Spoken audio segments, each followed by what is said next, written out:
Hey folks, it's Tommy Z back again with you. Today is part 4 of our Making Music for Brands mini class. Today we're going to show you how to get work in our business, how to get out there, actually get traction, and how to get your first shot in the business. So today we're going to cover 5 lessons, okay? And 2 of these lessons will actually be taken straight from the masterclass. So they'll be a little bit different than me freestyling here and showing you my notes and my mind map. There will be the actual slides and presentations that our masterclass students get to see on the inside. And today you're going to get a sneak peek, okay? So 5 lessons today. Lesson number 1, not the project, but the person. I'll elaborate in a second. Lesson 2, understand your audience. Lesson 3 will be straight from the masterclass, and it will be called The Art of Connecting with Strangers. Lesson 4 will be me showing you examples of websites and reels from our masterclass students who are actually getting traction.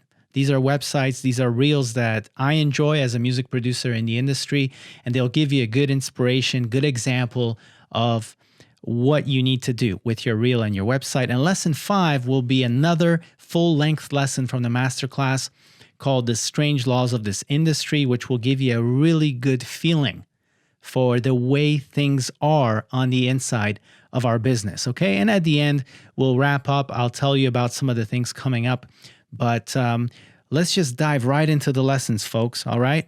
No time to waste. So the first key point that I want you to write down in your journal right now, because it is the foundation of creating relationships, of reaching out in this business. And I feel like a lot of musicians are making huge mistakes, okay, with this part here, because they don't take this lesson into consideration. And this lesson is don't focus on the project, focus on the person, okay?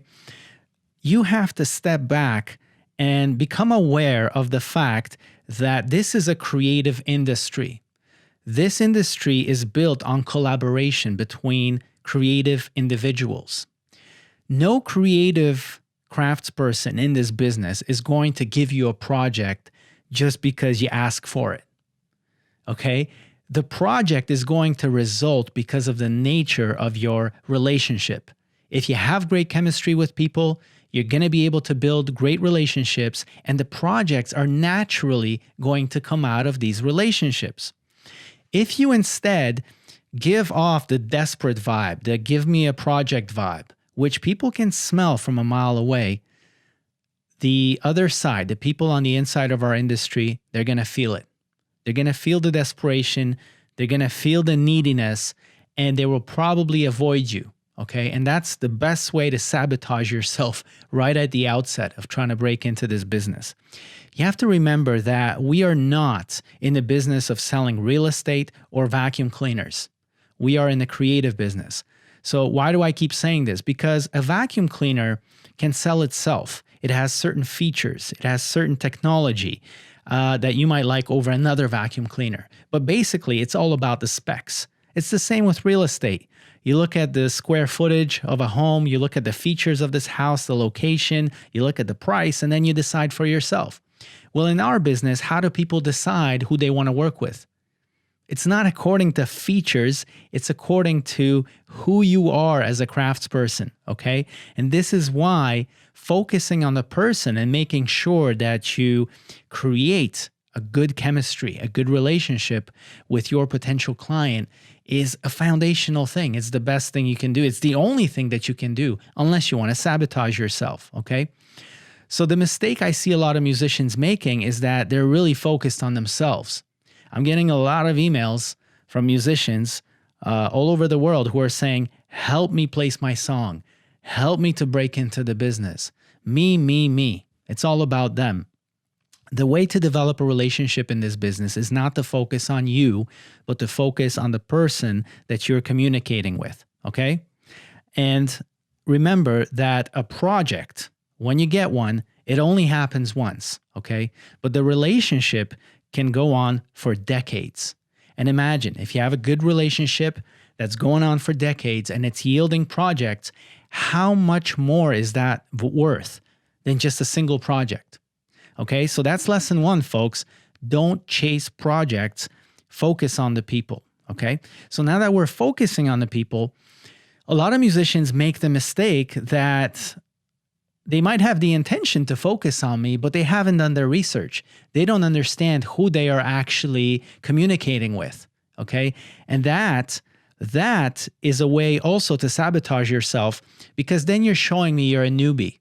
You don't actually have a feeling for this business. You don't actually have a feeling for what it is that we music producers do and what we actually need. So let me recap the process for you once again, so that you're familiar with how music for brands is made, what the process is, and who the people that are involved. And we're going to do this really quickly because I already covered this in the free training and in part 1 of this mini class. So brands is where the money originates, the idea for a project. It is brands that need campaigns. It is brands that need creative stuff that will get our attention as consumers. So they will hire agencies. These agencies will come up with the concept, the creative concept of the campaign, and then they will hire production partners who will make these ideas, these concepts come alive.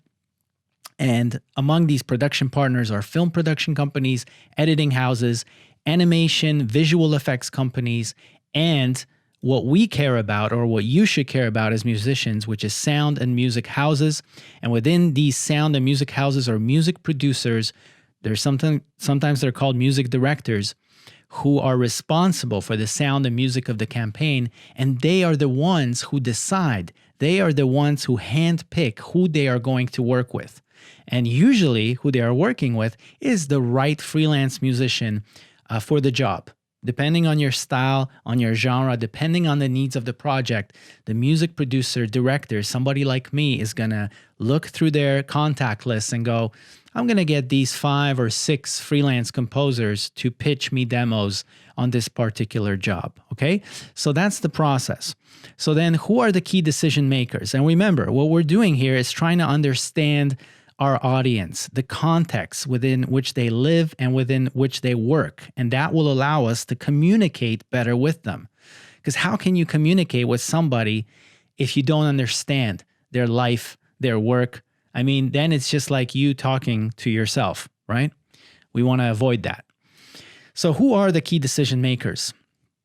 At brands, the key decision makers are brand CMO, that means Chief Marketing Officer. It will be a brand manager. It will be an advertising manager. And these folks have nothing, you don't have to worry about these folks, okay? I'm just telling you that these folks are involved in creating campaigns. They will be the decision makers to tell the agency, you know what, we like the idea for this campaign. You know what, we like the way you shot this campaign. Or you know what, we don't like how you edited this commercial for us. These guys will be involved in these decisions also with music. The chief marketing officer of Google might say, I don't really like that song. I don't think it fits our brand values or brand personality. So these are important decision makers, but they deal more directly with the agency. They will not be dealing with the music production company. Normally, all of the communication with the brand will go through the agency, most of the time, not always. At the advertising agency, the place where the ideas are born, we have a few decision makers. The top decision maker will be the creative director. The creative director will normally connect with the brand CMO or brand manager on the brand side, and they will go back and forth on the campaign, how it's going, how it's shot, how it's edited, how the music is performing on it. That's usually the relationship, creative director and brand CMO. Also at the agency, we have the copywriter and the art director. This is usually the creative team that comes up with the idea for the campaign. And they might, depending on their seniority, they might also have decision power as to who they want to work with and how they want to work with music. And also we have a broadcast producer, which sometimes gets very actively involved in selecting the music production company, in giving their comments on the music, and sometimes they don't. Sometimes they just want to stick to worrying about the schedule and the budget and all the creative aspects they leave to the creative director and the creative team at the agency. Then we have the film production company. At the film production company, normally there'll be an executive producer who's in charge of the budget and the schedule and actually putting all the things in place to shoot the campaign. And you will have the film director, which the film production company will hire. Sometimes these film directors have a deal with a certain film production company so that the film production company only represents, let's say, Steven Spielberg for commercials. I don't think Spielberg has ever done a commercial. Maybe he has. I don't know. That would be interesting to look up. But I'm bringing this up because a film director often, especially the higher you go, as far as the caliber of the film director, the more likely that they will have decision power in the project. So they might even choose to work with a certain composer or with a certain music production company, okay? But most of the time, the people that will choose which music production company they want to work with will be the creative director, the copywriter, art director, sometimes the producer, okay? They will make the recommendation as to which music production company to work with. And so the only thing that you as a freelance composer have to worry about is your relationship with the music production company, with the music house, and with your music producer or director. And normally there's a few of them at each music production company. It's best that you establish a relationship with every music producer, every music director at every music production company, because if you are a freelance composer, and I assume most of you watching, that's what you are, this will be your client. So you don't have to worry about all of this. I'm just giving you the lay of the land so that you understand how things work on the inside and who the music producer and director is actually responsible to. And I'm saying all of this so that you understand the life and work of a music producer, a music director, and what they have to deal with, who they have to answer to. Because if you understand that big picture, then you understand how to communicate with them, okay? So a music producer, a music director will normally answer to the creative team at the agency. So the creative director, copywriter, art director, broadcast producer. They are the ones who are going to actually feed back on the music that is sent by the music producer, director to the agency. They're going to listen to the tracks and go, we like demo 1, we don't like demo 2, we hate demo 3, but we think demo 1 is the best, but it still needs work. And then the music producer director is actually going to have a conference call with them, discuss the demo, and then they're going to come back to you. Okay. And if your demo 1 is your demo, they're going to come back to you and they're going to deal with you about the changes. Okay.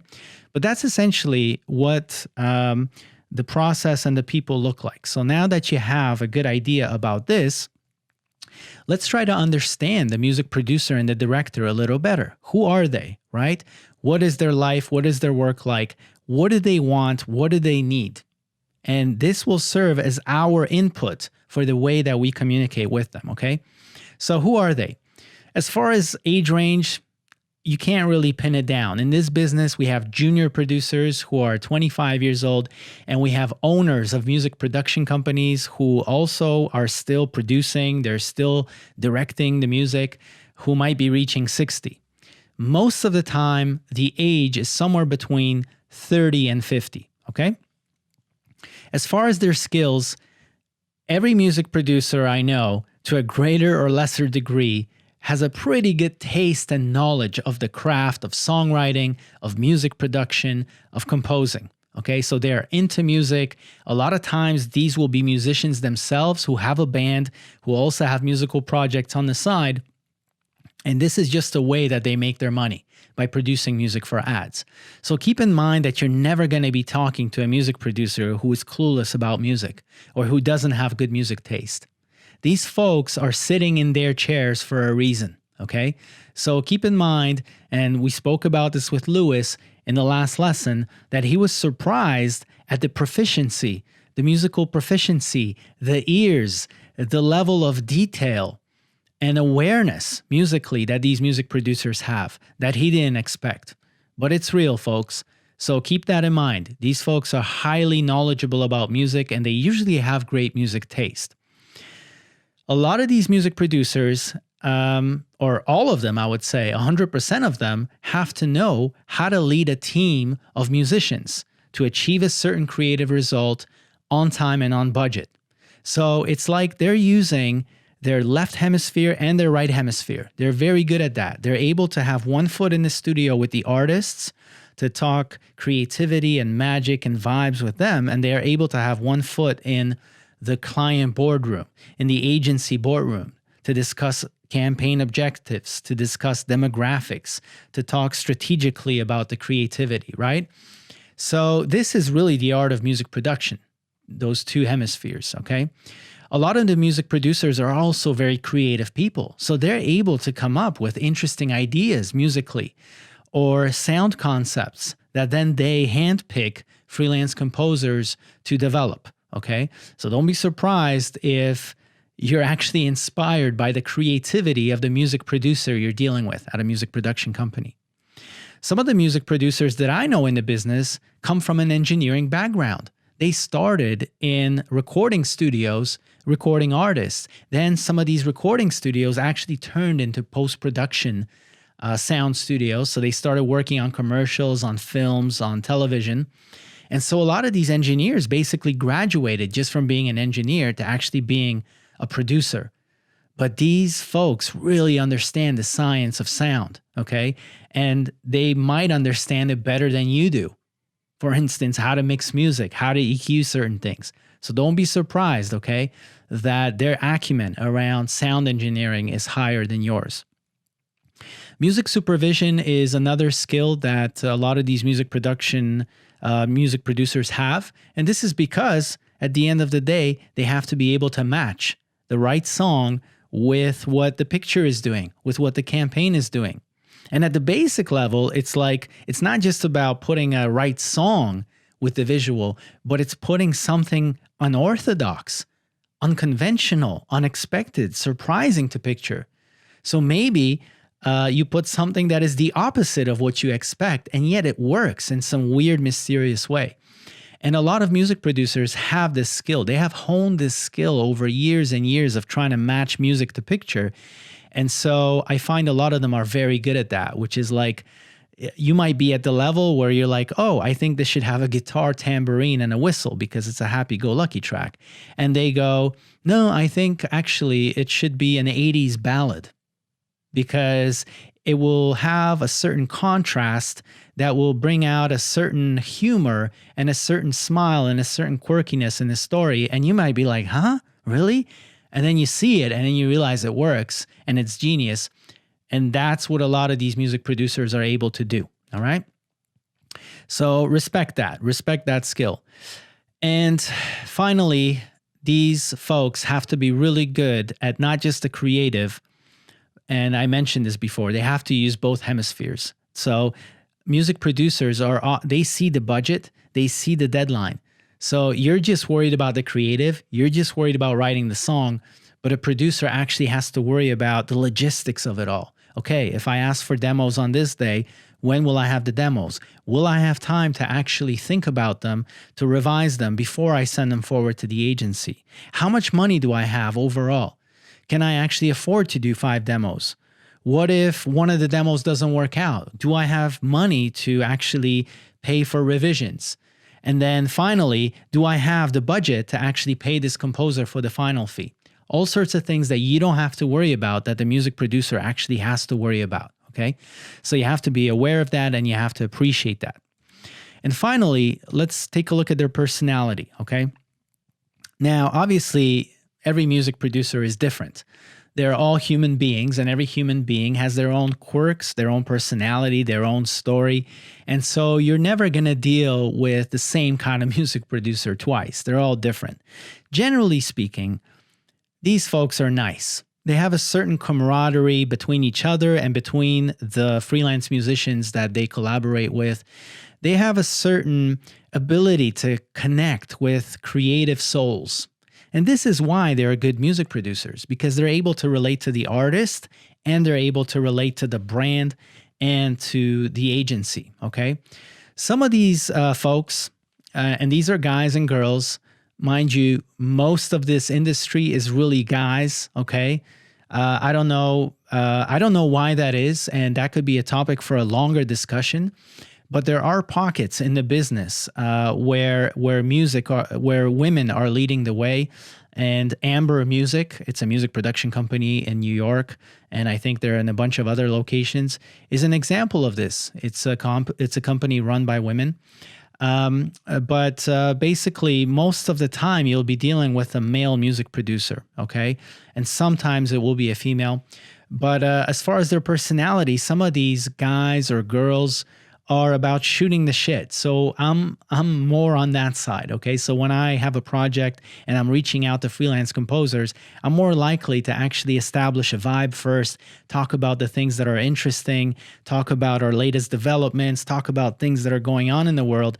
And it's like 55 minutes of chatting about all sorts of stuff. And then the last 5 minutes I spend on, okay, well, let's talk about a job. And here's what we got to do. And I enjoy doing that. Why? Because when I collaborate with my favorite freelance composers, it's not just about work. It's about the creative connection. Okay, I'm allowing myself to be inspired by them, by the things that they're doing, by the things that they know. And so I'm more of the shoot the shit kind of a music producer, where I like to establish a creative vibe. And this is kind of a comparable to if we were not working remotely, we were actually meeting in the studio, we'd probably sit around for a bit, have a coffee, have a chat, and just get the vibes going, before you launch into the work. And to me, the good vibes are a way of maximizing the chance that I'm going to get great magic from these folks, that I'm going to get great work, okay? Now, other music producers are really all business. They don't want to chit chat, okay? They're going to dive straight into the brief. They're going to want to talk about the budget, the deadline, the things to be done. And you're just not going to have an opportunity to shoot the shit with them. They just want to get straight to work. And that's okay too.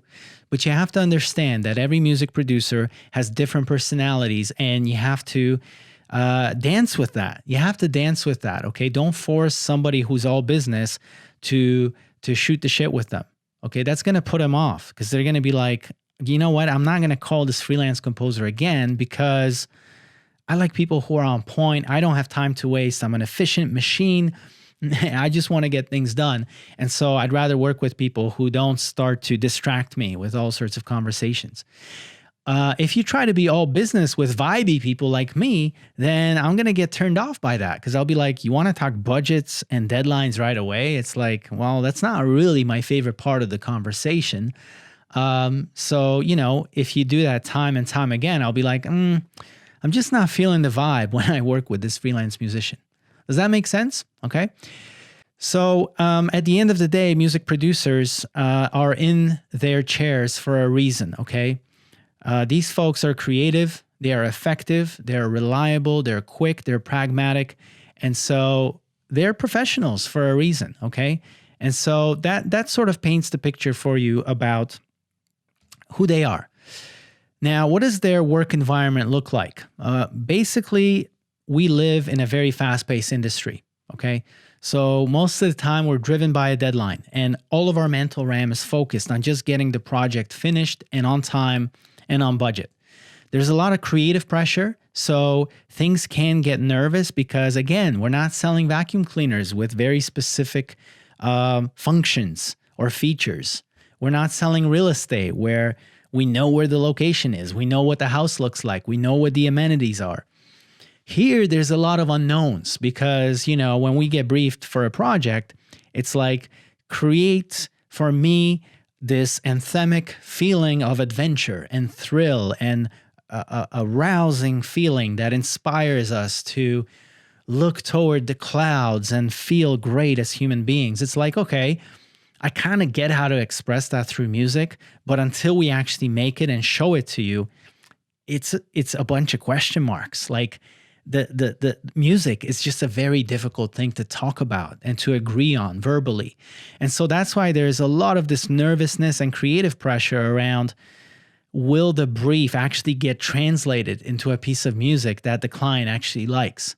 Because often we can agree on a conference call about what the music needs to do, but in the end, it's like when you show the music, they're like, that's not what we talked about, you see? So there's a lot of pressure there. And this is why music producers in our business want to work with freelance musicians whose taste and sensibility is similar and who have proven to be on the same wavelength as the music producer, so that when the music producer says sunny, the freelance composer does this, this, and this, and they're like, okay, that's my idea of sunny.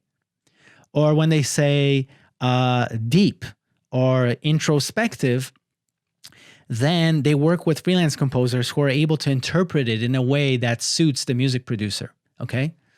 And that's normally how things go. So the flip side of this is, for instance, if I send you a track and I go, can you make something introspective but not depressing, not too sad? And then you send me something and it's like, I interpret it as sad. And then, we work on another project where I say, can you send me something upbeat but not shallow? I want it to have some depth. Even though it's positive, I don't want it to be like just a silly, shallow pop track. I want it to have some depth, but I still want it to be rousing, like an anthem to celebrate humanity and the human spirit. And then you send me something that sounds like, I don't know, Katy Perry or Pharrell, and it just lacks that depth. And you seem to think that it has the depth, but I don't think it has depth. Then we're misaligning on our interpretation, on our taste, on our sensibility.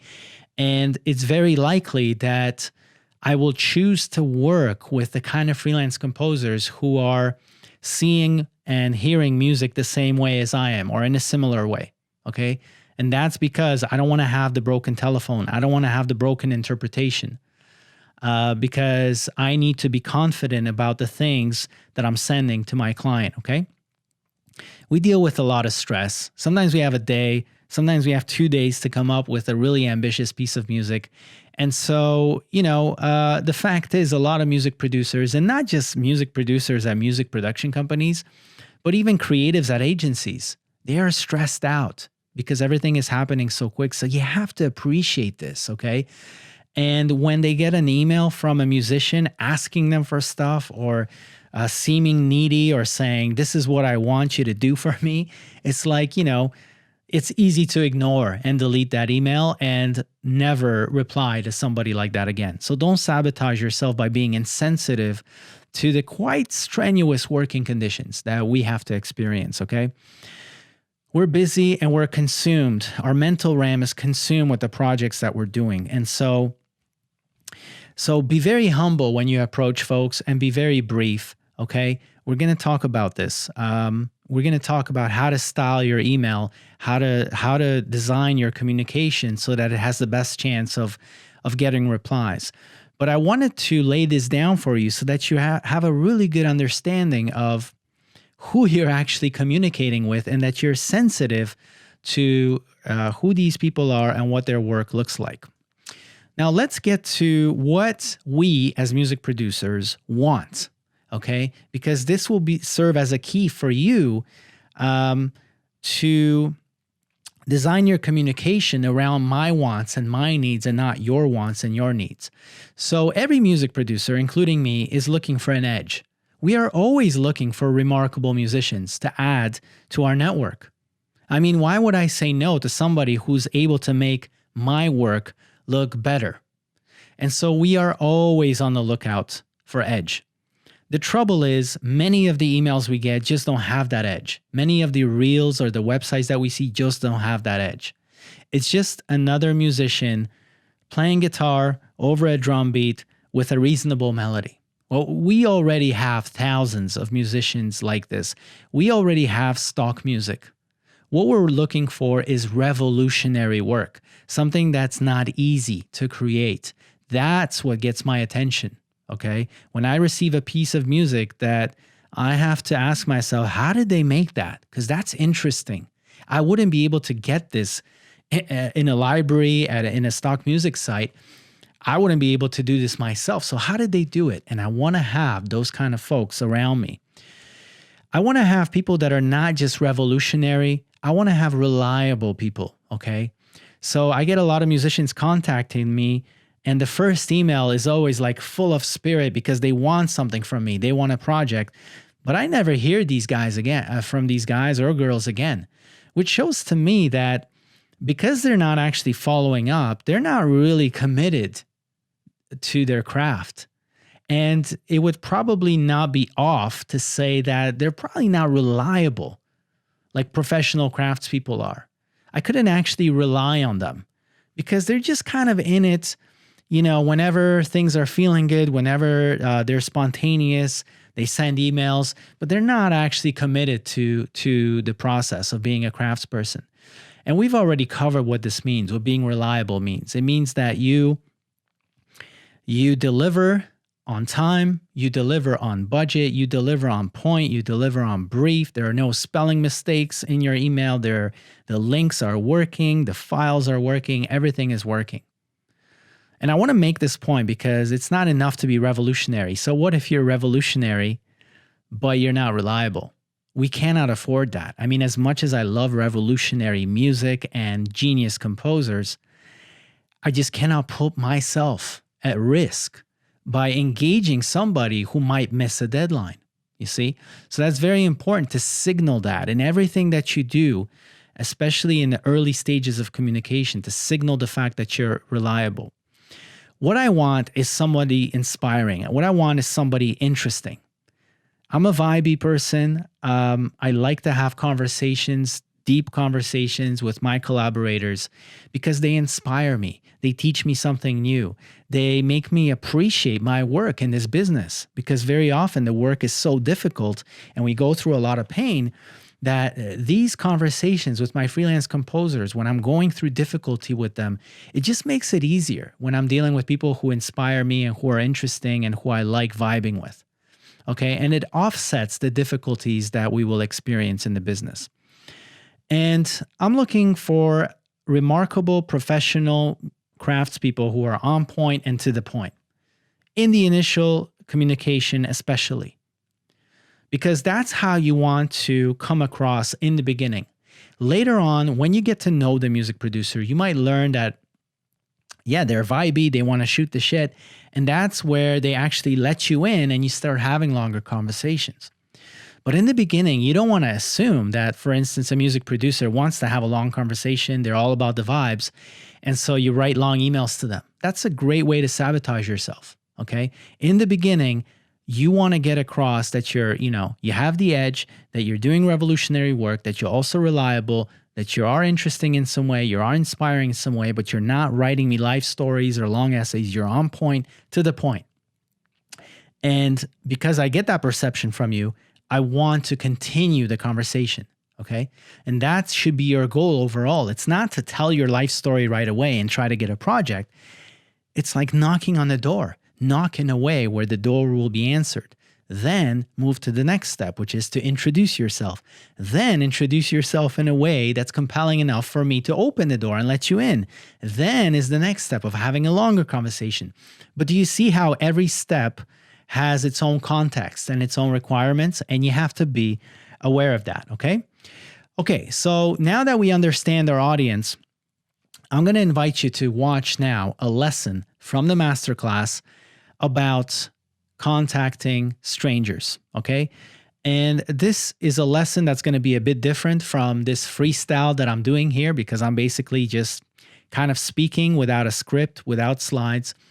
But I wanted to share this lesson so that you get an idea of how we do things inside of our academy. And I hope that this lesson really teaches you about the art of connecting with strangers in our business, okay? So I'll see you after the lesson.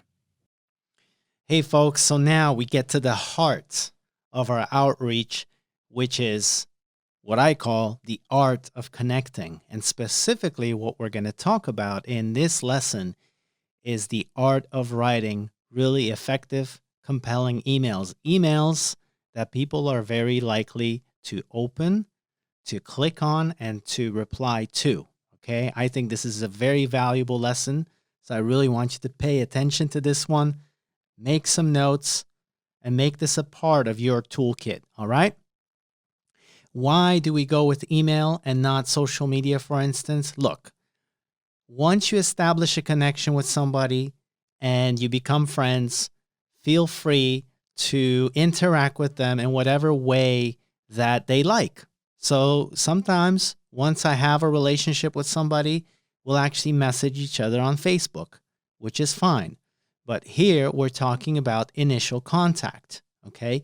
When I have strangers hitting me up on Facebook, I don't know. I'm not much of a Facebook guy anyway, okay?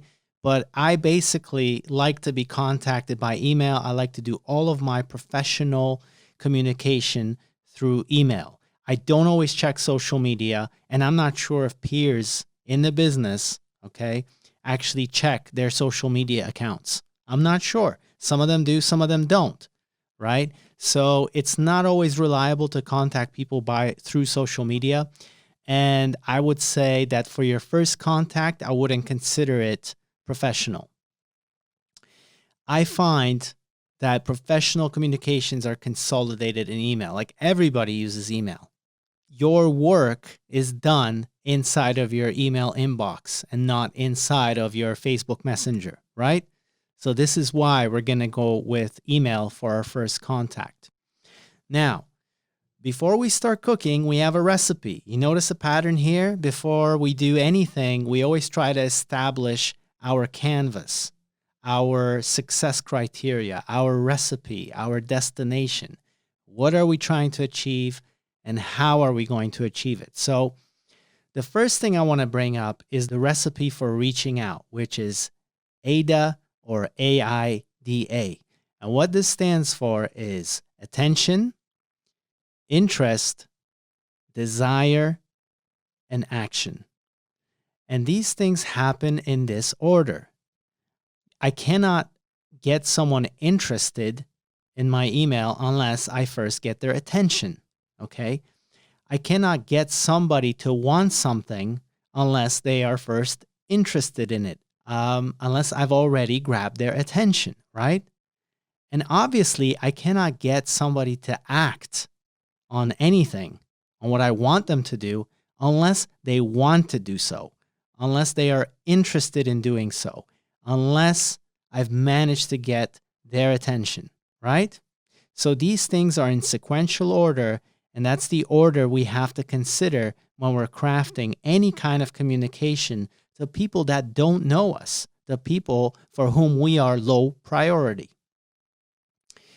And I'm also going to bring our compass in. Remember, we introduced our compass in last week's teachings. Clear, crisp, compelling. Those are the 3 C's. They apply to our reel, they apply to our website, and they surely will apply to any communication that we do, especially with strangers. So clear, as far as our emails go, means that we space our lines properly, we format our emails properly, and that we lay them out properly so that they're visually appealing. So your email looks clear and crisp at first glance. And I want you to take a look at an example here. You're running through your day, you're busy, right? You have a bunch of emails coming into your inbox, you have deadlines to meet. You get 2 different emails. Which of these emails are you more likely to open and check out? Just at first glance, first split-second impression, which one? I know you know the answer. I know the answer. It's going to be the email on the right. And we will get into the reasons why in just a second. But I want to remind you that much of our daily processing, and especially the processing that is being done by your audience, the music producers and creative directors, is done automatically. They have certain priorities, certain high-pressure projects that they have to attend to. So everything else that isn't a part of their main problem today is basically ignored or discarded, okay? And it is done automatically. If it doesn't apply to the emergency they're dealing with, they basically ignore it. So we tend to automatically filter things out that seem like they are not a priority and that would require a lot of processing power. Obviously, when we're dealing with high-pressure situations with emergencies, we want to save our processing power for that particular project. So everything else we're going to filter out, right? That's the reality that we're dealing with potentially when contacting these music producers. It's not always going to be the case that they're dealing with a high-pressure project or an emergency, but it's very likely. So we have to consider that when we are crafting our communication to them. So take a look at this email now, okay? The email that I'm very likely to ignore if you send me something like this. Now, why am I very likely to ignore this? First of all, just the subject line alone is already giving me bad vibes. I'm not sure what you're doing here. You're whispering, you're yelling. There's inconsistency in the formatting of the actual font. And I'm not even going to talk about the content, which is what you want, right? You're telling me what you want. You're trying to add to my plate something that you want when I'm actually concerned with the things that I want. So this is a very bad way to start the email, right? Secondly, just without even reading it, because I'm very likely not going to read this email, because at first glance, my first impression of this email overall visually is that it was put together by somebody who is inconsistent and who is sloppy, and that reflects in the way that this email is drafted. We have different size fonts, we have uneven spacing, and I can see that this person didn't go through the trouble of creating one compelling link that's going to move me, but they haven't really thought about it. They're just like, well, you know what? I have a bunch of stuff that I want to show, so here it is. And not only are the links, again, spaced that in a way that is not visually pleasing to me, but there's just too much to click, right? I am overwhelmed by this email from the get-go.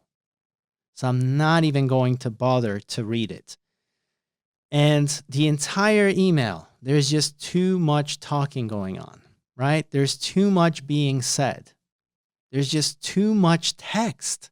Simply put, I have a busy day. I cannot afford to spend this much time reading an email that I have already concluded is not a priority. It is not a part of the project that I'm dealing with at the moment. So right away, just from the way the email appears in my inbox, when I look at it for a split second, I judge that email to be not a priority. It will require lots of time to actually read it. There's a bunch of links that I'm going to have to click. It's going to require a lot of processing power. I'm not interested in doing that, right? Even though I didn't even read the whole email, the optics already painted a picture of what this email is all about and what the author is all about, right? I'm already getting a first impression of somebody who's not experienced, somebody who's frantic, somebody who's a bit scattered, and somebody who doesn't seem like a professional, right? So it's not going to be somebody that I actually feel a pull toward. You see how they didn't get my attention properly? You see how I don't really have interest or desire in acting, and therefore I'm not going to act on this email? It is clear that the person who wrote this email was not mindful of me as the audience. They were only interested in talking about themselves, right?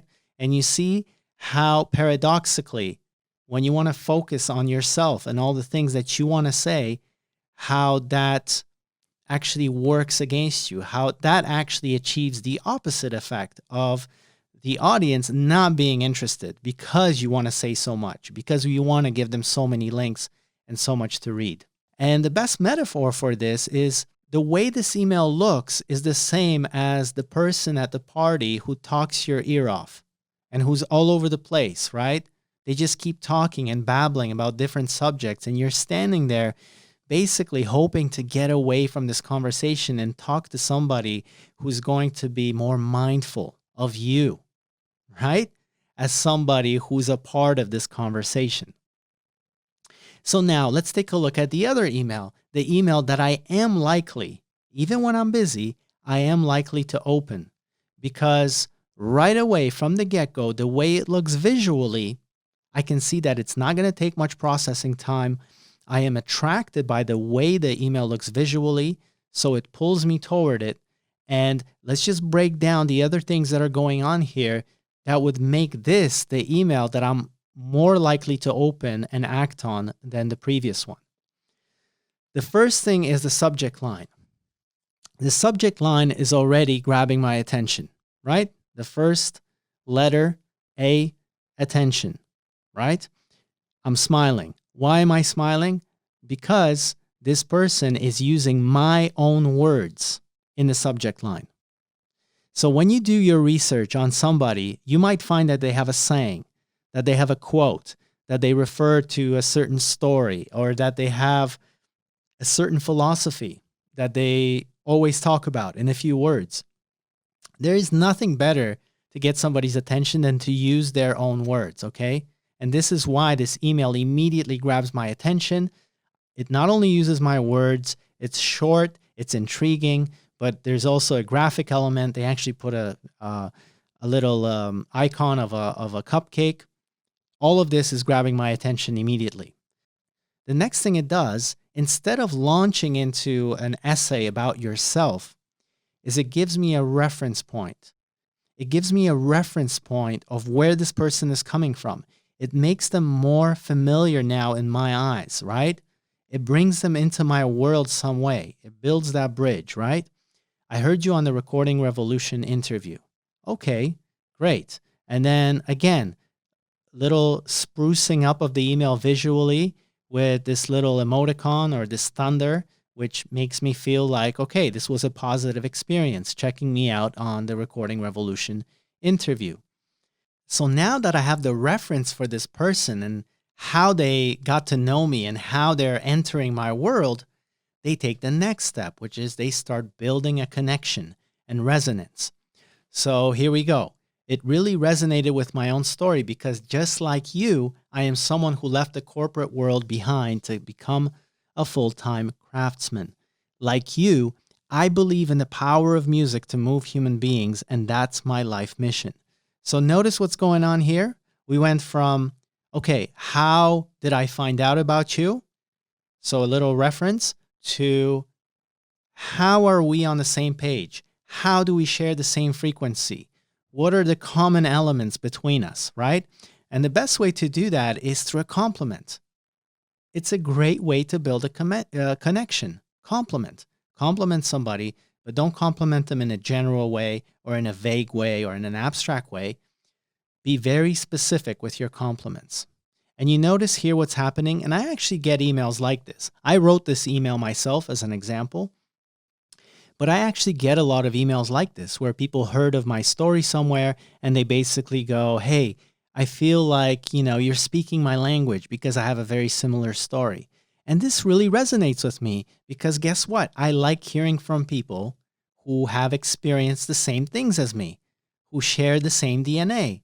That's how you create resonance. Resonance doesn't happen without recognition, right? Resonance can only happen because we already recognize something. So after building that connection and building that resonance, we get to the action. What do we want the people to do? Well, we supply them with a link, a very simple link. Not 4 links, not 5 links, but one simple link. And then a very concrete and low commitment ask. Would you have 15 minutes for a chat to see how we vibe? Okay? So it's very clear what the person has to do here. First of all, the person who wrote this email seems like a likable person. They seem like a smart person. They seem intelligent. They seem normal. The way they wrote the email already gives me a lot of indication about who I'm dealing with. I know what I have to do next. They want to chat with me for 15 minutes. Okay, that seems very concrete and very low commitment. Like they're not asking for an hour. They're not asking for half an hour. They're not asking me for my time. And I'm not even sure what that means. When people ask for my time, like how much time do you want? A week, a day, right? I don't have much time. But here's a very concrete ask. 15 minutes. So I already know before I agree to meet with this person, I first want to take one step deeper into their story, into their work. So I'm going to click on that link before I make up my mind about actually committing myself to meeting with this person, okay? I'd love to make some magic for you. And a little emoticon again of flexing our bicep here. And this is where we're building more desire and interest, okay? We're trying to engineer the reader of this email to go, this is like somebody that I really want to talk to. They resonate with my story. They've given me one link to check out. They've asked me for a very specific amount of time, which is a small amount of time, 15 minutes. And I just like the language. I like everything here. And on top of that, the person says, I'd love to make some magic for you. So they're not talking about themselves. They're talking about doing something for me, right? And then again, as a part of creating desire and interest, you see here, greetings from Amsterdam. Now, I lived in Amsterdam for 6 years, and it's a very interesting city. It's a very fun city. It's a very colorful city. And obviously, a lot of people that have been there love their experience there. If you happen to live in a city that is pretty cool, or a major metropolis, like New York, like Toronto, like London, like Amsterdam, like Berlin, then use that to your advantage, right? Send your greetings from that particular city. Maybe you live in Iceland, in some small village that is very interesting, with an interesting story. Use that here. Create interest that way. Send greetings from a small village somewhere in Iceland where this and this happens. That's how you should sign off, because that creates interest and that creates desire, and that makes me want to find out more about this person emailing me from some remote part of the world. So you see, this entire anatomy just works, right? According to our formula, attention is grabbed by the subject line, using my own words, right? Then interest is grabbed by the fact that you're making yourself familiar to me. I understand how you came into my world, right? Desire is built by the fact that I see I don't have much work to do here, okay? I have one link to click, and if I like what I see in this link, then essentially I know what my commitment is, 15 minutes to see how we vibe. And then desire comes from the fact that the overall email is well put together, that the person is not talking about themselves, but they're talking about me and creating magic for me. And at the end of the day, they're writing me maybe from some part in the world that is interesting. If that is indeed the case, please use that. And so the action for me, which is what the person who wrote me the email wants from me, they want action. They want me to reply. It's very likely that I'm going to reply to an email like this, all right? The last thing that I would encourage you to do is get a professional signature happening. Sometimes I see people with email signatures that have all this information in there, okay? It's not that important that I know your fax number, right? For the purpose of this communication, I don't need to know your fax number. Do I need to know your street address? Probably not. I'm not going to visit you at your office, right? So what are the bare minimum things that you need in your signature? You can put in your email address, even though that's not even necessary because you're obviously writing them from the email address. But put some kind of a meaningful title beside your name. Put down an email address if you want. Put down your phone number. And put down, again, a link to your site, where your superpower is, where your work is, where your story is. If you have a picture, use a picture, okay? Use a picture, something friendly, something where you're smiling. If you have a logo that is pretty cool, that represents you, then use that logo. I'm using mine here. That is kind of the last thing in the email that lets me know this is a professional. This is a craftsperson who takes themselves seriously, right? As opposed to the other email, which had no signature, which subconsciously tells me they're not a real craftsperson. They're not a professional. So you can see here that this email has achieved all of these things. It got my attention, it got my interest, it built up my desire, and it's very likely that I will take action on this email because, hey, I want to, right? I'm constantly looking for edge. I'm constantly looking for smart people to add to my team. So the email on the left, I'm not even going to read it. I'm going to skip it.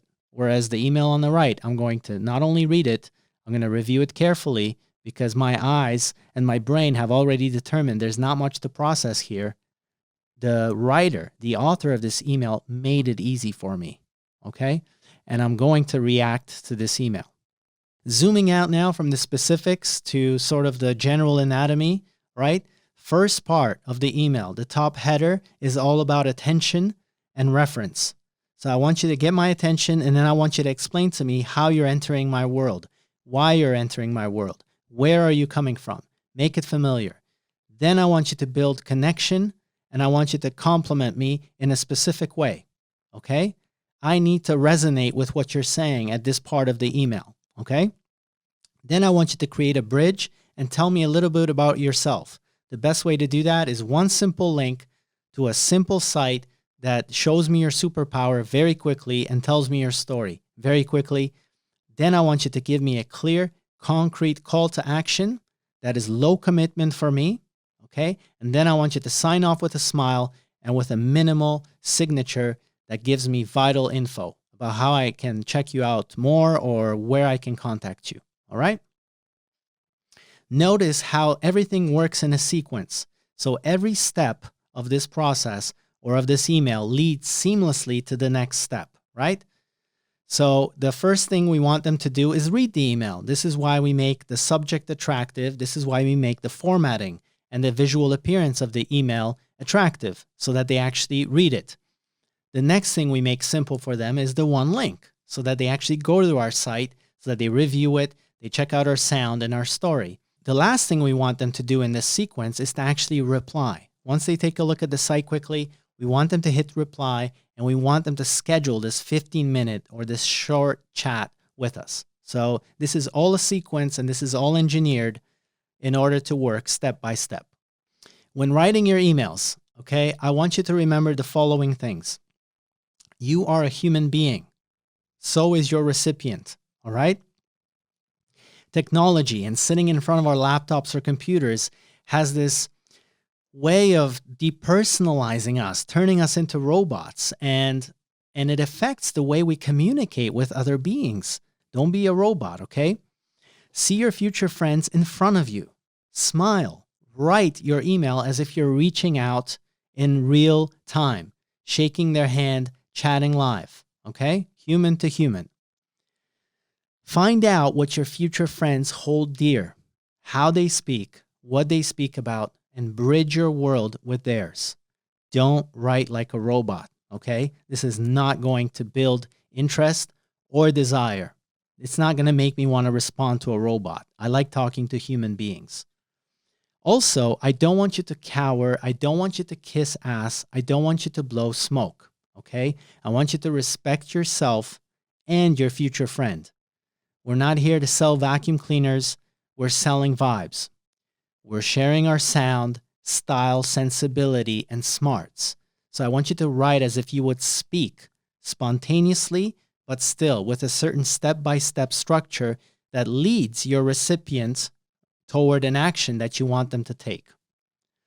Sometimes you'll write emails that are, really flowing well. You just get your wording down right. It's spontaneous. It's great. It's got magic. I want you to save those because there might be times when you're not inspired and you just can't write something that you feel is going to move the person on the other end. So maybe you can look up some of your favorite emails. Now, where do you start? Who do you reach out to first? How do you decide this? Start with the lowest hanging fruit. That is the fruit that is easy to pick. And who might be those folks? Well, maybe you got some replies from your close circle when you wrote your love letter. Maybe they have somebody that they know that they can introduce you to. I would always encourage you that you start there. Start with referrals. Start with people that you may already know. And if you have those, great. If you don't, then the best answer is just start anywhere. The most important thing is just start. Okay, guys, so we're back. You just watched lesson 3 from the masterclass, The Art of Connecting with Strangers. And I hope it inspired you and it taught you some things. And you see how the teaching style is a bit different inside of our academy. It's a little more professional. We got the slides, we got the real lectures. Nevertheless, here I'm also focused on giving you as much value as possible. But you can see the teaching style is a little bit looser. We're dealing with mind maps. We're dealing with notes instead of real slides. So I did want you to get a taste of that, and I hope that it was satisfying and it taught you something. Now, I want to show you through practical examples and a bit of tips and tactics that you can use, the kinds of emails, the kinds of reels, and the kinds of websites that my students have actually come up with that has given them traction, okay? So the first thing I want to cover is that I don't want to share emails from my students, although there will be a couple of examples that I will share with you in a bit. But I just want to paint you the big picture so that you understand the fundamentals, you understand the DNA of what my best students are doing right that's leading them to success. And that is that in every single communication that I have with them, I feel an irresistible charm and energy, okay? So there's positivity, there's like energy like beaming out of the email. It could be through the emojis, it could be through like just the way that they're wording their sentences, that I can taste their desire, their enthusiasm, and their willingness to work really, really hard on my behalf, okay? And it's not the kind that's needy, that's like, I promise you I will work hard. It's nothing like that. They're able to communicate those things to me in a tasteful way, where basically I perceive that they're a human being full of incredible positive energy and willingness to work hard, okay? It's not just the personal energy that's important. Of course, I need great craftspeople. And so all of these folks keep their emails very clear. So I know where the link is. I know where to click to check out their craft. Their emails are crisp. So when I first see the email, I'm not afraid of it because it's a long essay, but it's short. So I'm like, oh, that's going to take me 5 seconds to process. And oh, there's the link right there, boom. And then most importantly, the link takes me to a compelling website that tells your story, gives off your character, expresses your personality, your soul. But most important of all, let the music speak. I see a big play button, which is simple to click. It's just one thing to click and it tells me the story right away. Okay, it's not like YouTube videos or SoundCloud links. There are 20 of them. I don't know which one to click. So I just get like, I just tune out immediately. I'm like, you know what? I have more important things to do right now. I got to move on, right? It's that decision fatigue. It's like, what do I pick? What do I listen to? I don't have time to listen to everything. So they're very good. And this is how we teach our students really to set things up. They're very good at keeping things clear, crisp, and compelling. The next thing that they're very good at is that they don't just email me once. My most successful students actually kept in touch with me from the beginning of the masterclass. And even I didn't always answer them, okay? But they kept following up and they were polite and persistent, which is the two ingredients of a great follow-up. You want to be polite, but you want to be persistent. You want to show the music producer on the other end that you're serious about this, that you want to bring things to a finish, that you're dedicated to this, that you're committing to this, and you're not going to go away so easily. Now, the trick is to do it in a way that's not going to piss off the music producer. That's why I'm talking about polite, persistent. That's why I talk about interesting and relevant. Because let's say you've already connected with someone and they replied to you, and it's like they didn't have a project for you then, but maybe they will in the future. So how do you stay on their radar? You stay on their radar by being interesting and relevant. Maybe share a piece of musical knowledge or industry knowledge or something innovative that's happening in music production that relates to making music for brands, or an interesting concept that somebody did that could inspire the music producer. But the point is, don't just keep knocking saying, hey, I'm here. When are you going to send me a project? That's really going to put people off. Instead, share an email saying, did you see what those guys did with sound in Sweden? Isn't that amazing? Hope you're well. That's all you need to stay on the radar. Now, me as a music producer, I'm going to look at this email and go, holy, that's amazing. And I'm not going to forget who sent me that. I'm going to know that you can be a source for really innovative stuff or ideas. Okay. So definitely no nagging. Like, oh, I haven't heard from you. Oh, things are slow and I'd really appreciate if you could send me a project. That's not going to work, folks. You're going to sabotage yourself instantly. So don't even nag indirectly, okay? Don't do winks like, oh, we haven't spoken in a while. Oh, you never got back to me. Don't ever let or try to do this passive aggressive thing with the music producer to let them know that you're unhappy about the fact that they haven't gotten back to you. Don't ever do that, okay? That will not work 100% of the time, okay? Instead, try to cheer them up. Try to inspire them, okay? Focus on your audience. We went through what your audience is all about. Who are they? What are they going through? What do they need? And so focus on them as people and think about what you can do to inspire them, okay? So now let's take a look at some sites and reels of a few of my students who have actually been getting traction. And Lewis is one person that you will know from the previous lesson. He just landed his first gig, which was quite lucrative.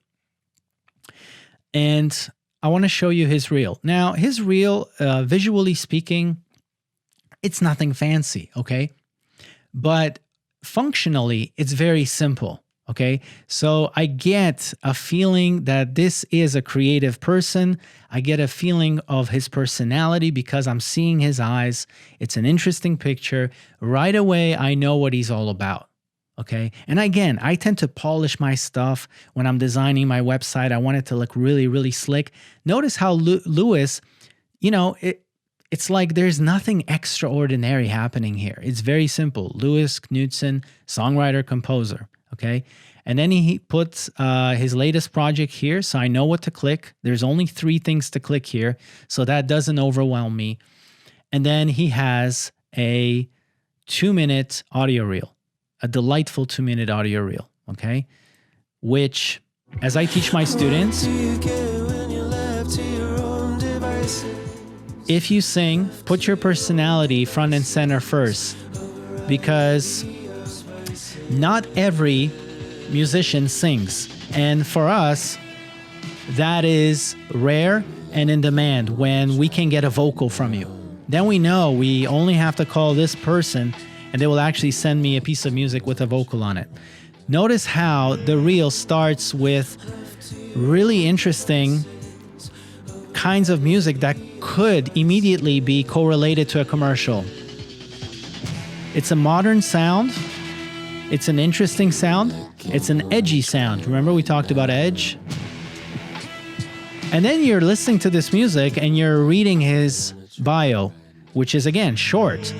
Not writing essays about yourself, but very crisp and compelling statements. Good sounds from a small town in the Midwest US. And I'm listening to this and I'm reading this. It all fits as a package, right? Disturb the comfortable, comfort the disturbed. I love that. What an innovative way to express your story. Music is spiritual, always fresh, always unexpected. You see that? Crisp, clear, compelling, okay? 2 minutes, and right away, I get a feeling for Lewis. I see that he's writing in different genres. I see that he's really good in these genres. They're true, they're authentic to their own form, to their own specific needs. His vocals are quite versatile. Okay, he has vocals, he's a songwriter, so I know when I need a song, I definitely need to consider this guy, right? Let's take a look at another student, Matteo, and he's a great example of someone who's very positive. His positivity comes through in every single email that he sends to me. A lot of smiling, a lot of exclamation marks. This guy is really, really on the job and committed to the craft. So we actually teach our students, how to build a website step by step, even if you're not technical. And so we went back and forth with Matteo on his website to actually get it to this point. And I think it looks fabulous now. So first of all, we have a picture that gives that takes me inside of your workshop. A lot of people put pictures of guitars or microphones or whatever. And it's like, well, I'm not going to be working with a microphone. I'm not going to be working with a preamp. I'm not going to be working with a monitor. I'm going to be working with a human being. I want to know a little bit about this human being. And so that's why, I really like this picture because it really puts Matteo as a craftsperson in his environment. And then I love this tagline that he came up with. So many sounds are waiting to be born. I'm here to bring them to life. This took me less than 3 seconds to read. And it gives me so much information about Matteo, right, as a craftsperson. And so that, as a first impression, is already like, okay, I'm buying this, okay? I'm buying this. I am definitely, there's no resistance here, Everything looks clean, elegant, seems like a nice guy. I like the creative way within which he expressed his mission. I'm going to click. It's irresistible. I'm going to click. Why not click? There's no reason not to click. There's nothing else to click. Play button. I want to know. So here we go. What's going to happen? Starts with voice again. Really energetic, dynamic, just like he is in his emails. Okay, interesting. So there is dimensions to his sound.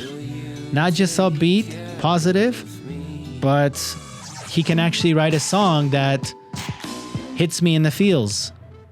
Okay, so he's not just an acoustic singer-songwriter. He's able to create electronic tracks. Wow, not just electronic tracks, but also like orchestral, cinematic sounding stuff that I could picture in a commercial. Huh.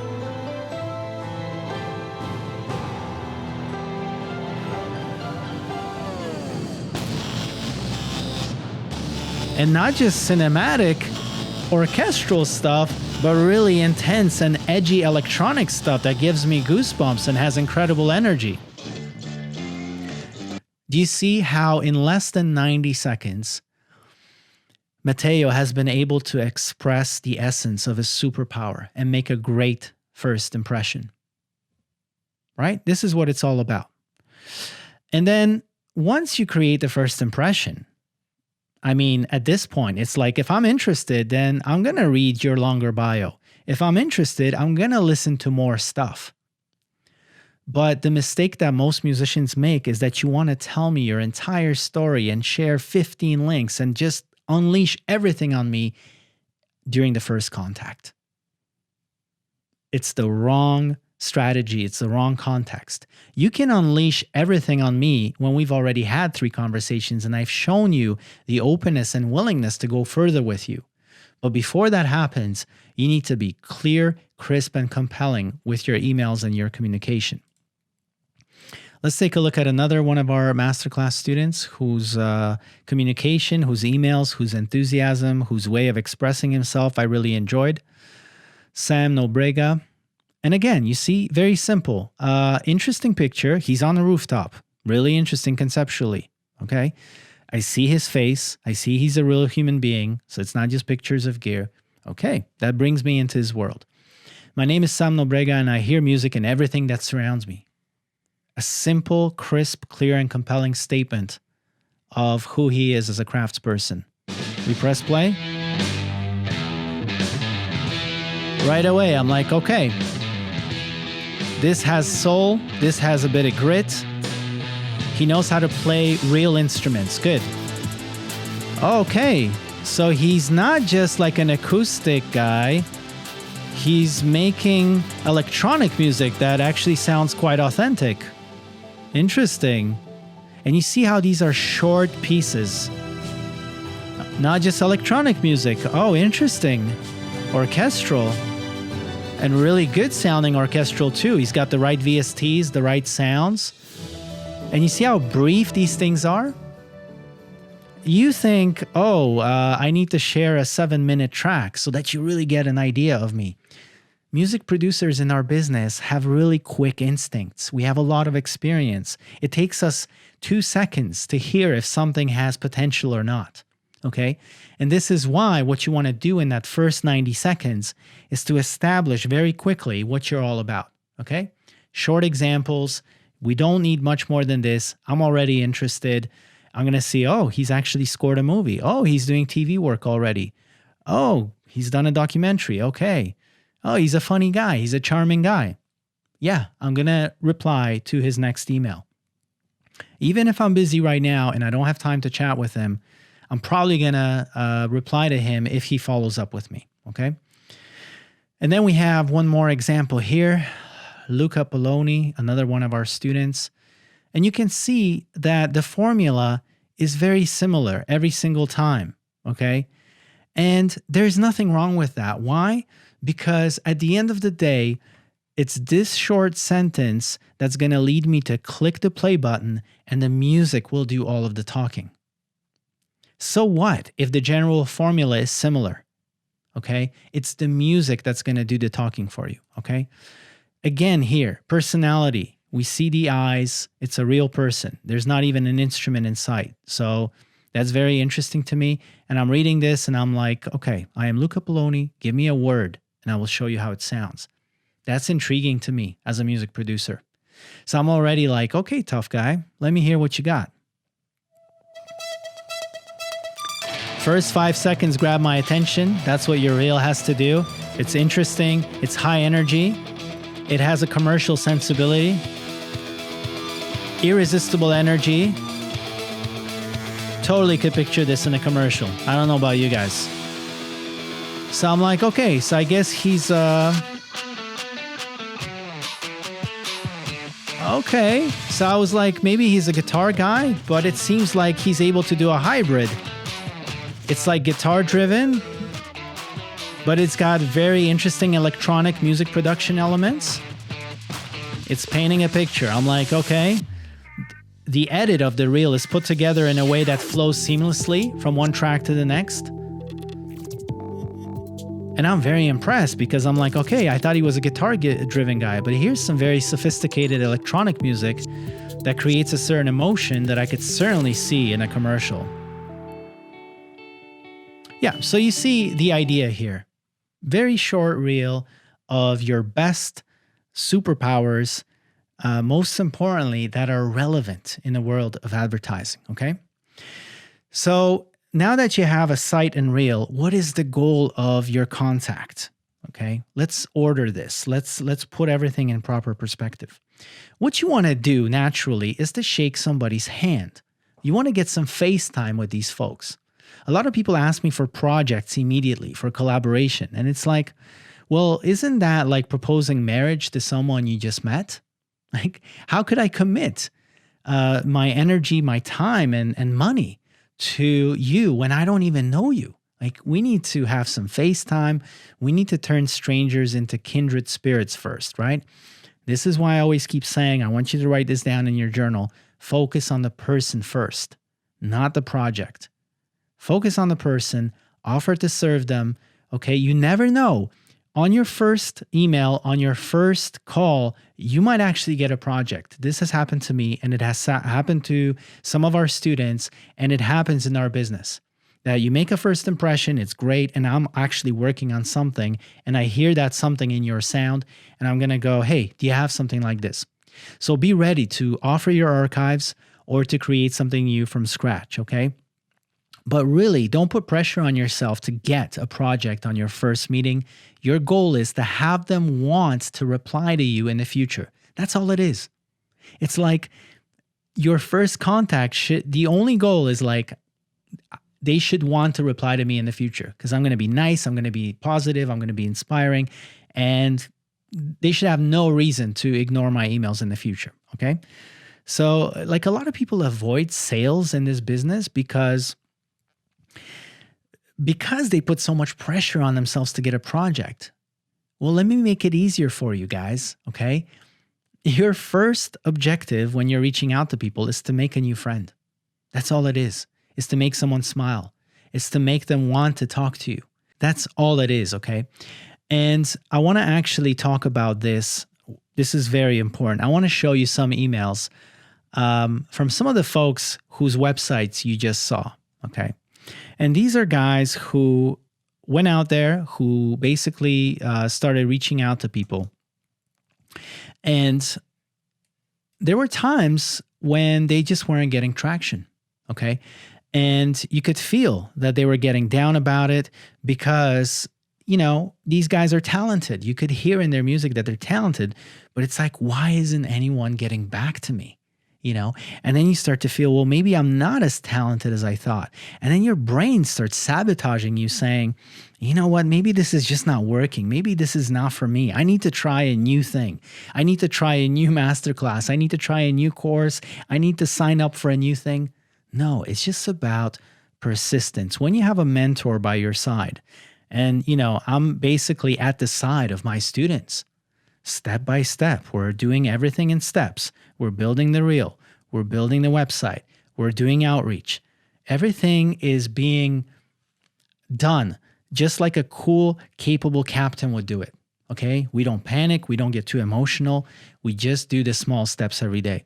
Let me give you an example to make it hit home for you of some of these email interactions with my students. And this is Luca, whose reel you just heard, whose website you just saw. So we were talking about some track that he sent me, and then he said to me, I have been feeling a bit down these days. I emailed a bit less people than usual. You see how emotions affect your output? And obviously, I did not have much happening. Yeah, because when you stop emailing, not much is happening. Hence the lack of enthusiasm. You see the feedback loop here? Feeling a bit down, emailed a bit less people, less happening, even less enthusiasm because nothing is happening. It's a vicious cycle. It's a negative feedback loop that's only going to bring you down. There's nothing good that's going to happen as a result of that loop. I actually just received an email from a music house saying that they're interested in one of my library tracks. I understand it's just a period. I just need to get back on track. Really good to have that awareness. Some musicians are totally overwhelmed by their emotions. Luca here, you can see that he's aware of the right thing to do and the wrong thing to do. He's aware of the landscape. He's aware that just because nobody's getting back to him is not the end of the world. This could be just a period. But, this is not the end-all be-all. Like silence, it's going to happen forever. No, he knows that there's a different possibility.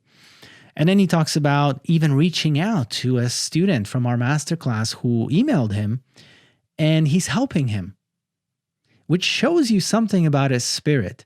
Even at a time when he is not working on a lot of things, he's hearing silence, he's having a lack of enthusiasm, a lot of people turn away from the world. Okay, they start avoiding things. They start just zoning out, basically. And yet, Luca, even at this difficult time, he's still being helpful to other people.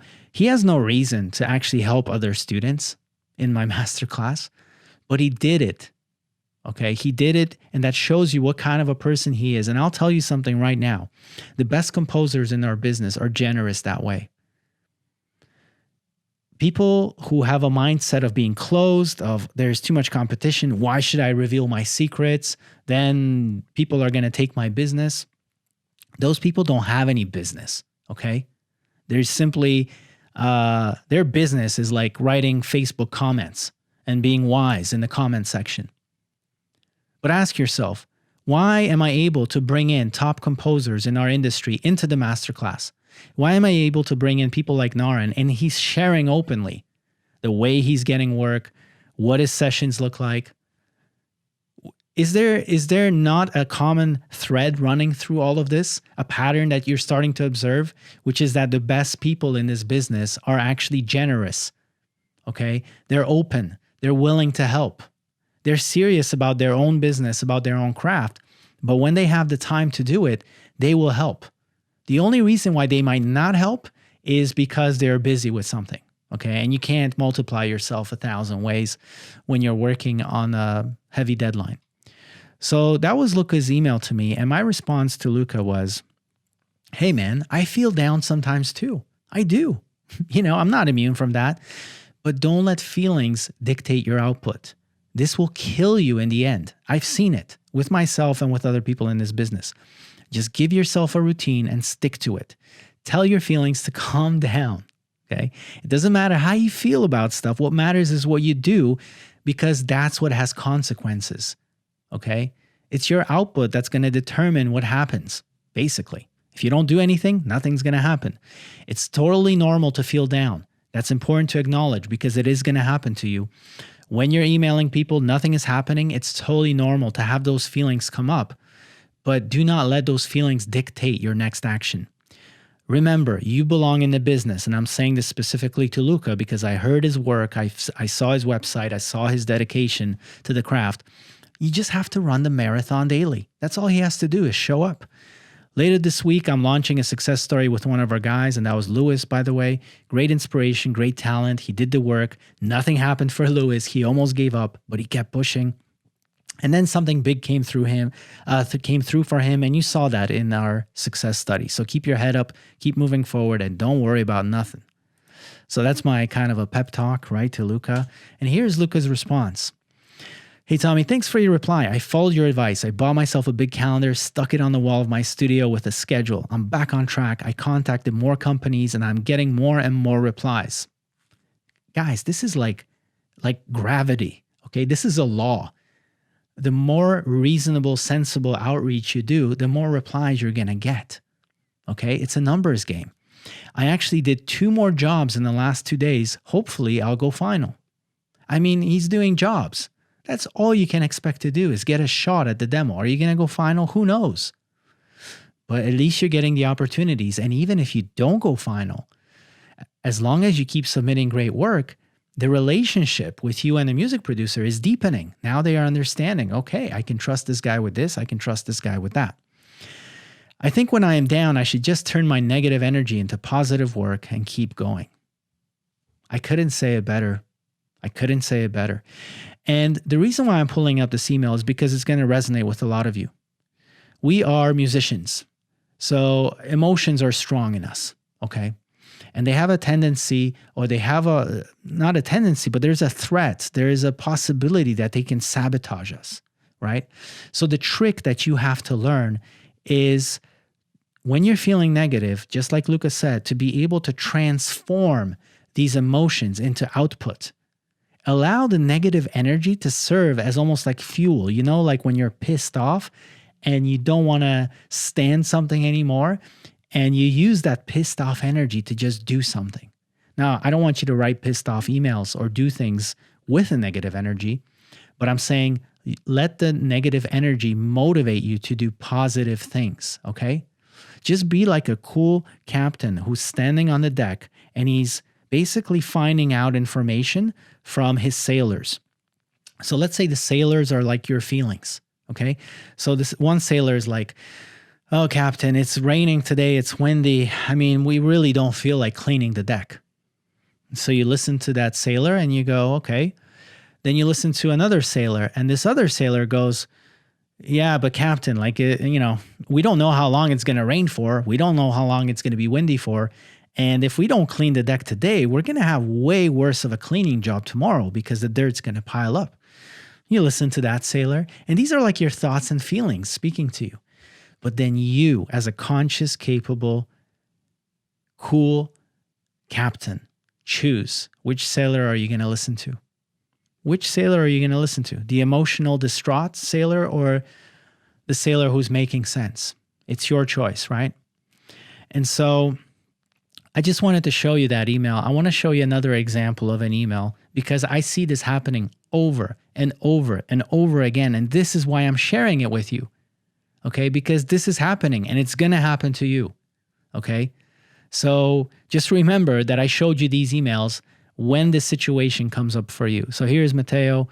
Again, we were discussing something, but he said, in the meantime, I keep on sending emails. Still no answers though.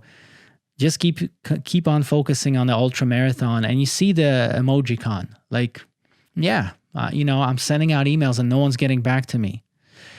And then a reminder, anyway, what you need to know, dear Uncle Z. And look at the way, like nobody calls me Uncle Z. I have this guy, Matteo, from Italy, calling me Uncle Z. It's refreshing. It's good vibes for me. I like it. I would love to make some magic for you. If you ever need help, I'm always available for my incredible mentor and craftsman. Just wanted to let you know. So you notice he's focused on me. He's giving me good feelings. He's giving me compliments, right? It's like, why would I want to avoid that guy? Why would I want to ignore that guy? And I already know his music is good. So then it's like, I'm going to be always mindful of opportunities whenever they come up that I can feed to Matteo, right?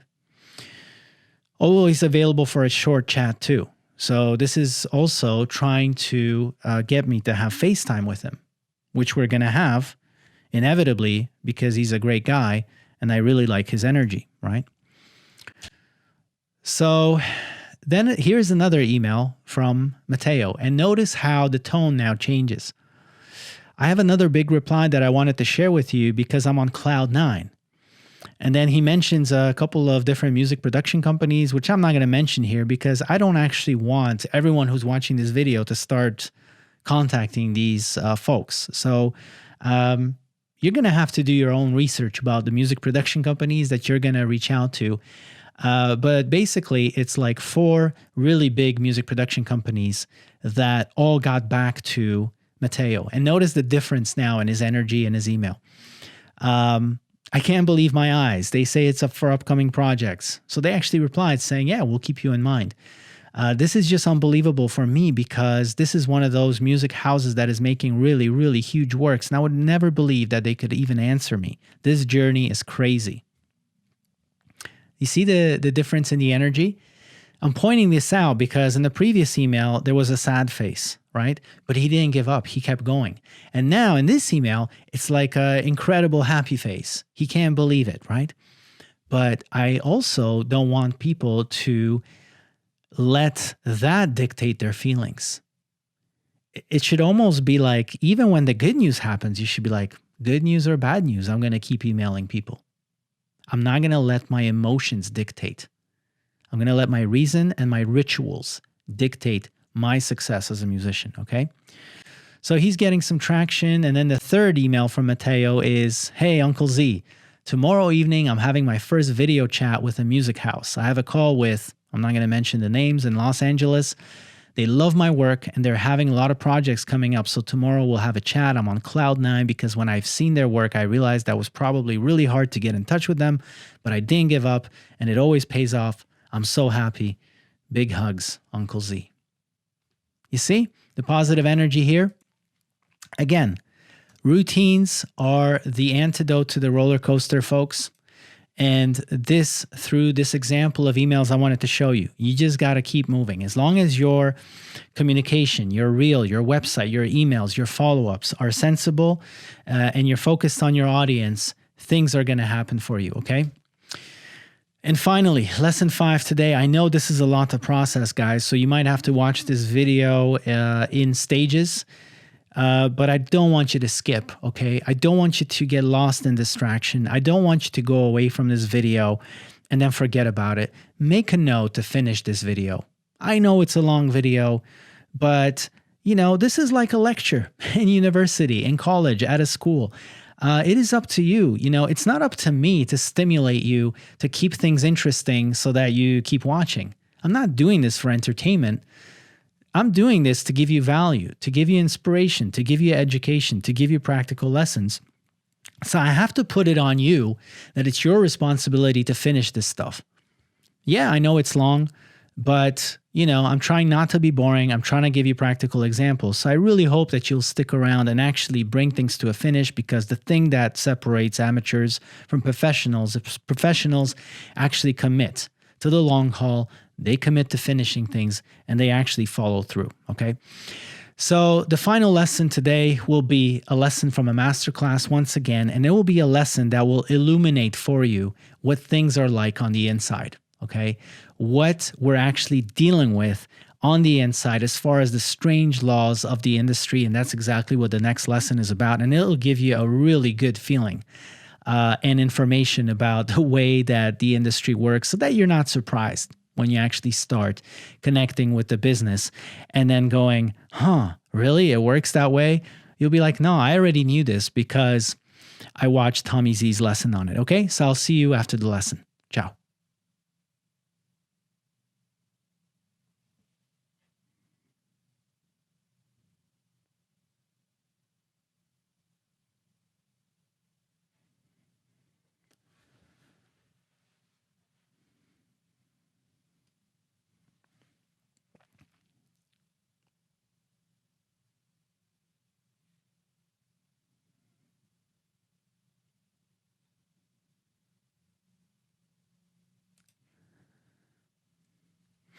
In this short lesson, folks, what I want to share with you is what I call the strange laws of the industry, okay?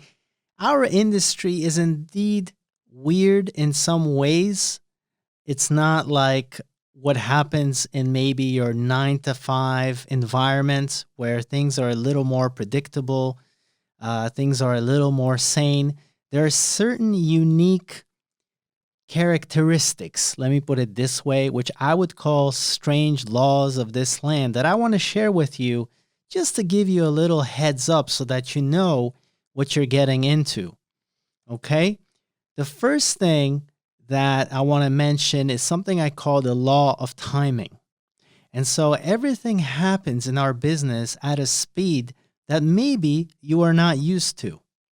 Sometimes I reach out to composers who I want to participate in a certain project, and they, for example, might be artists who specialize in some weird kind of instrument or are known for a specific kind of sound, but they've never actually done anything with commercials before. So the funny thing that happens when I talk to them is when I set the expectation, for example, when I need the music back, a lot of times they almost faint. They're like, what do you mean in 2 days? What do you mean this thing goes to air at the end of this week? Like they have no idea what kind of speeds that our business operates in. Now, this isn't always the case. You're not always going to have to submit a track by tomorrow or in 2 days, but I just don't want you to be surprised if you're given a chance and this chance requires you to turn around your track at warp speed, especially if you're beginning, okay? Don't be surprised if this happens. The other thing that happens a lot in our business is that things happen unexpectedly. So sometimes you get wind of a campaign coming down the pipe and that you'll be able to have a project in about a month or 2 months, but this happens very rarely, folks. A lot of times I have projects popping into my inbox on the very week that they are due. They just happen, okay? Maybe it's an emergency that happened at the advertising agency where they were trying to buy a track. They were trying to license some famous artist. It didn't work out. Now they have a week left or 2 weeks left before they go to air. They don't have any music, and so they start in a mad rush, unexpectedly, reaching out to music production companies asking them for help. And we, in turn, go to our composers and ask them for help. So don't be surprised if things happen in our business unexpectedly. And this brings me to my next point. In some of the interviews that you will see at the end of this masterclass, where I talk with certain composers and music producers, you will start to notice a pattern in that a lot of the success of composers is basically being at the right place at the right time. Because a lot of these projects happen unexpectedly, because they happen at warp speed, you do not even realize how much can happen in a short amount of time. So this is why I talk about the follow-ups, the importance of continually pinging somebody's radar, of appearing on their radar at least once in a quarter. Because the more you do that, and remember to do it in a meaningful way, not to spam people, not to be irritating, but the more you do that, the more you increase your chances of actually appearing at the right place at the right time, when the music producer might have something on their plate and when you just might happen to be a good option. And so that is the law of timing. The next law that I want to cover is what I call the law of Murphy. I'm not responsible for coming up with this name. This is something that you know as Murphy's Law, that if anything can go wrong, it probably will. And if this is true in life, it is especially true in the world of music and brands and advertising. I don't ever want you to assume anything. Do you remember we spoke about this somewhere early in the masterclass? Never assume, always clarify. We have no idea what's going to happen, okay? Things might be going seemingly well. There might be high fives. I've had this happen where we have high fives in the studio. We've done a tremendous amount of work. Everybody's loving it. We all hug, we cry, we laugh. I'm on the plane back home, and as soon as I land, I get a call or I get an email. Actually, you know the client who hugged you in the studio? I'm like, yeah. Well, that wasn't the ultimate client. I'm like, what do you mean? There's another client? Yeah, well, the boss that you were hugging actually has a bigger boss. And that boss heard what we did and they hate it. So we got to start from scratch. So, folks, I've had this happen enough times that I want to mention this here so that you're ready for these moments. When you think everything is going great, the music producer is saying they love your track, everything is great, and suddenly you get a call saying, you know what? Somebody poo-pooed it. It's not going to happen. We got to start from scratch. Okay? This happens, and I want you to be ready for it. Never celebrate early until the money actually gets to your bank account. Okay? I don't want you to celebrate.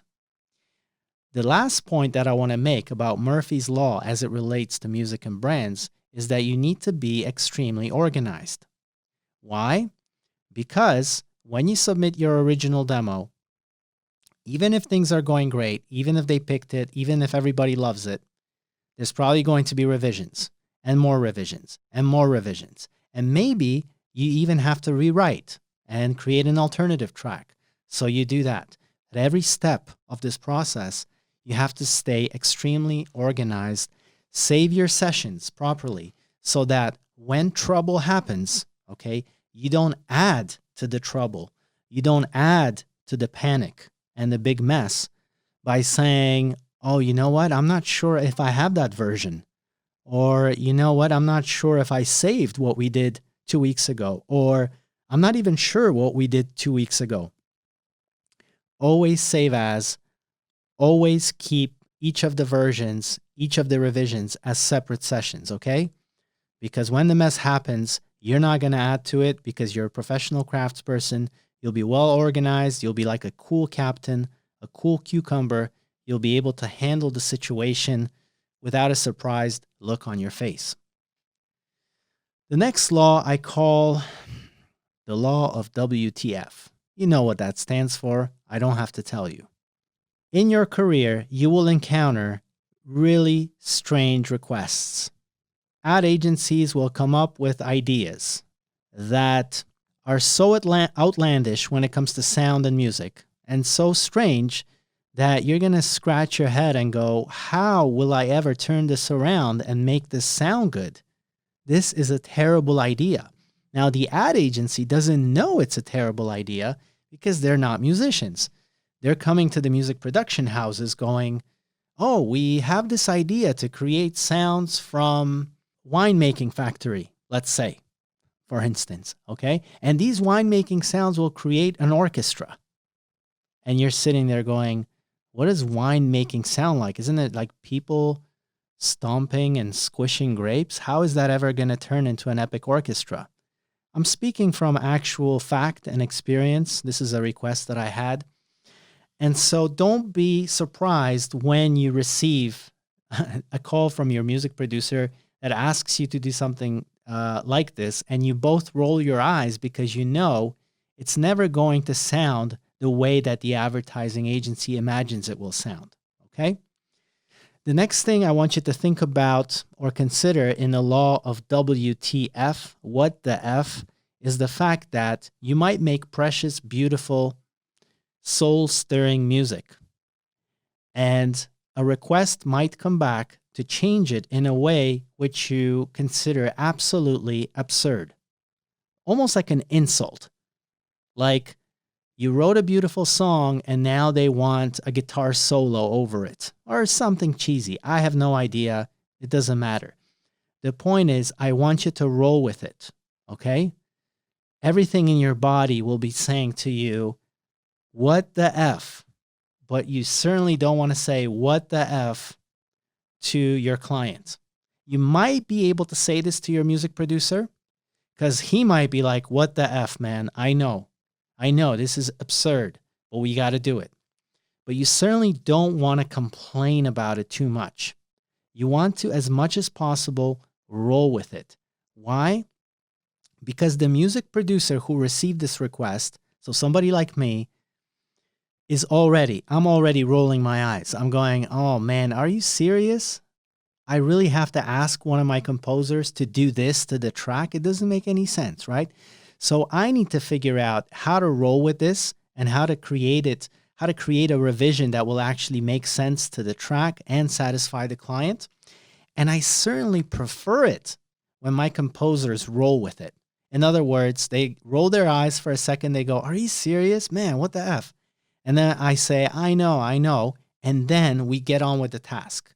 If I have a composer who is unaware of the fact that these WTF requests happen all the time, and they continue to act surprised, and they continue to resist, and they continue to complain, guess what, folks?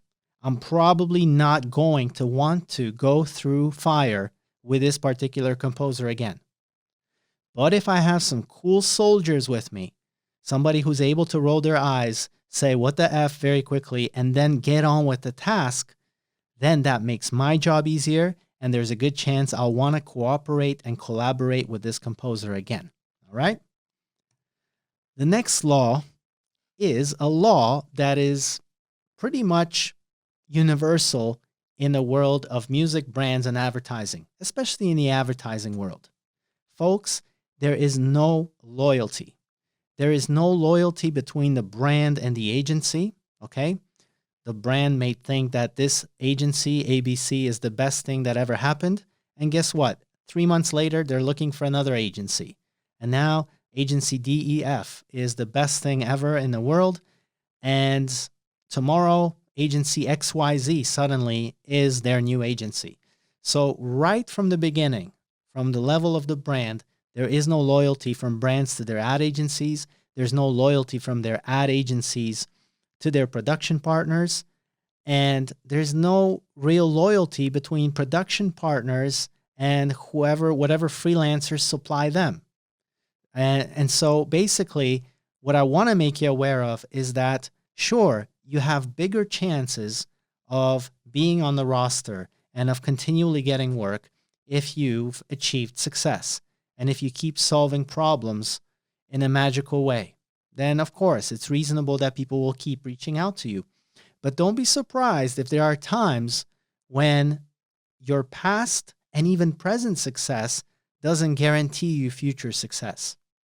We often complain, music producers at music production companies, that, for example, we may have done a campaign for a certain brand that was very well received, that won a bunch of awards, and suddenly we hear that the advertising agency has a new campaign for this very same brand, and they're not coming to us for the music. They're going to a different music production house. Why is that? I don't know, folks, but I don't want to think about it too much. I don't want to deliberate on that too much. There's not necessarily rhyme or reason why certain things happen. But all I can tell you is don't rely on your past or present success. Don't think it's a guarantee that you will continue to keep getting a certain project from a certain person. It might not happen. I don't want you to worry too much about it. That's just the way this land works. What I want you to do, instead of worrying about you didn't get a project that you were expecting to get, I want you to stick to systems and routines. Don't depend on situations for your success. Depend on your systems, okay? The next law I want to talk about is the law of expiry date. And this is a law that concerns composers. Certain composers who broke into our business, certain composers who managed to gain a lot of success. They got a bunch of awards. They're riding high. They're the go-to guys or gals. And suddenly, they get comfortable. They start calling it in. They're like composing music with their eyes closed, with templates, with ready-made formulas, right? They're like, I can do this in my sleep. They start getting comfortable. What happens when you get comfortable? You get drowsy, you get lukewarm, you get sleepy, right? And suddenly what happens is that music producers like me start noticing, wow, I was expecting something with a little more edge from John or from Jill. What happened?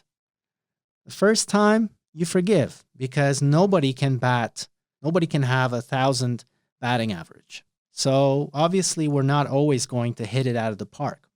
The second time you're like, maybe she's busy or maybe he's busy. It happens also. Third time, fourth time, fifth time, there starts to be a pattern.